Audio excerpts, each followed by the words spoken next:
ஏதாவது ஒரு திருமணமான அண்ணன் வந்து உங்ககிட்ட அவங்க ஒய்ஃப பத்தி தப்பா சொல்றாங்கன்னா அந்த அண்ணன் கிட்ட நீங்க பயங்கர ஜாக்கிரதையா இருக்கும். ஏன்னா அடுத்து அந்த அண்ணன் உங்களை ஒய்ஃபாக்க தான் முயற்சி பண்ணிட்டு இருக்காரு.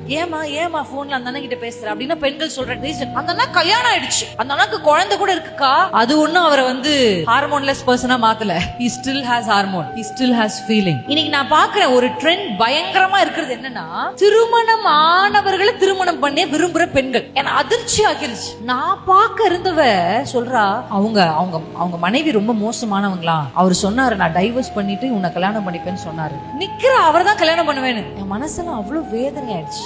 ஆப்போசிட் ஜெண்டரா டிஸ்டன்ஸ், சாட்டிங்ல கொஞ்சம் டிஸ்டன்ஸ் மெயின்டைன் பண்ணுங்க. நம்ம வார்த்தையினால சொல்லாதத தைரியமா மெசேஜ்ல அனுப்புவோம். அதனால தான் நான் ஃபர்ஸ்டே உங்ககிட்ட சொல்லிட்டேன், ஆப்போசிட் ஜெண்டரா டிஸ்டன்ஸ். மோசே மாமாவை பாரு ஏனோ மோசம் பண்ணுறாரு, மோசே மாமாவை பாரு ஏனோ மோசம் பண்ணுறாரு.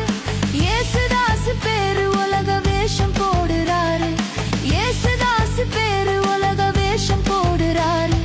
தேவ கோபம் வரும் முன்னே மனச மாத்த பாரு, ஐயோ நரக காட்சி பாரு. தேவ கோபம் வரும் முன்னே மனச மாத்த பாரு, ஐயோ நரக காட்சி பாரு. ஐயோ ஐயோ நரகம் தெரியுது.